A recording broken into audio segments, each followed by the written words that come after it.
روزہ فرض کیوں کیا گیا؟ سویر سے لے کر شام تک سب کچھ ہونے کے باوصف بھوک اور پیاس میں وقت گزارنا اور میسر ہونے کے باوجود ایک گھونٹ بھی حلق سے نیچے نہ اترنے دینا، آخر اس میں کیا حکمت تھی؟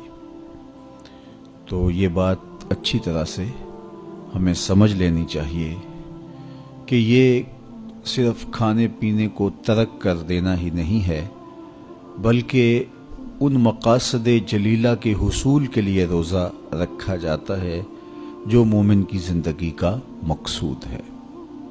اور اگر کوئی شخص کھانا پینا تو ترک کر دیتا ہے لیکن ان امور سے نہیں رکتا جن امور سے روکنا ان روزوں کا مقصود تھا، تو اس کا روزہ نہیں کہلاتا۔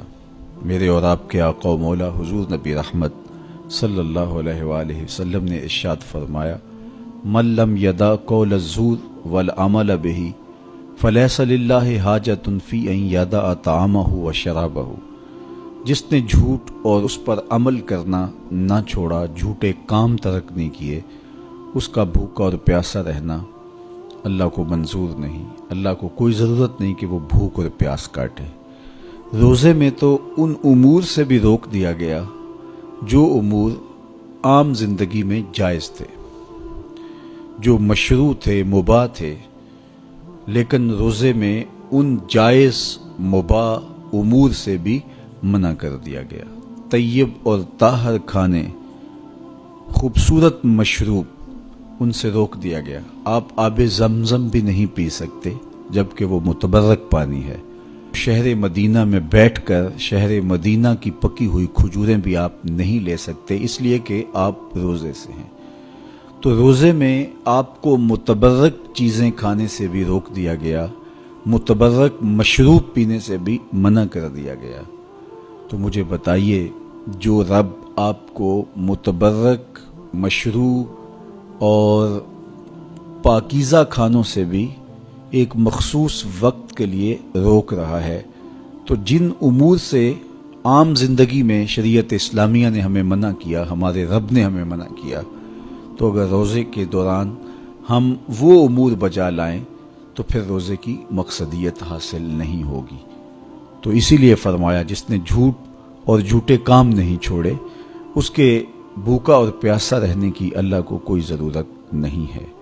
تو وہ یہ چاہتا ہے کہ میرے بندے ان امور سے بھی جب رک جائیں گے جن امور سے عام زندگی میں نہیں روکا گیا، تو وہ لازمی طور پہ ان امور سے رکنے کی کوشش کریں گے جن امور سے اسے منع کیا گیا ہے۔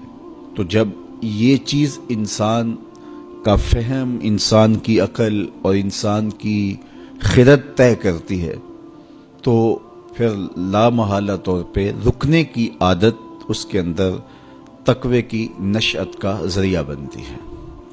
آپ نے عمومی طور پہ دیکھا ہوگا کہ رمضان المبارک کا ماہ نور جب اختتام کو پہنچتا ہے، ہمارے سامنے عید کے 2-4 دن بھی یہ مشق رہتی ہے، اچانک کوئی مشروب آیا اور پینے لگے تو رک گئے، وہ کہیں ہمارا روزہ تو نہیں، لیکن پھر خیال آتا نہیں ہم روزے تو نہیں ہیں، آج تو عید کا دن ہے، تو ہم پی لیتے ہیں۔ چونکہ پورا مہینہ دن بھر ہم مشروبات سے رکے رہے اور آج بھی دن کے اجالے میں ہمیں پانی دیا گیا تو ایک دم ہمیں جھجک پیدا ہوئی، لیکن پھر ہمیں یاد آیا کہ اب روزے بیت گئے ہیں اور میں روزے سے نہیں ہوں۔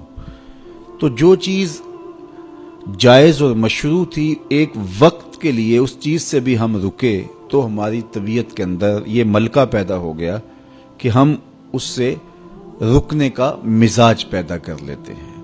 تو اگر ہم ان امور سے رک جاتے ہیں جن کو شریعت اسلامیہ نے منع کیا ہوا ہے، تو پھر دوبارہ جب اس کو کرنے لگتے ہیں تو پھر ہمارا ہاتھ بھی رکے گا، اور پھر ہم مستقل اپنے ہاتھ کو روک سکتے ہیں کہ ہاں میاں، یہ روزے میں بھی چیزیں منع تھی اور روزے کے بعد بھی یہ چیزیں ہمارے اوپر منع ہیں۔ تو ایک ملکہ پیدا ہو جائے گا ان امور منہیات سے رکنے کا، ان سے باز رہنے کا۔ تو گویا یہی تقوی ہے کہ جو اللہ جل شانہ نے ہمارے اوپر حرام کیا ہے اس سے ہم رک جائیں، جس کام کے کرنے کا حکم دیا ہے اس کام کو ہم بجا لائیں۔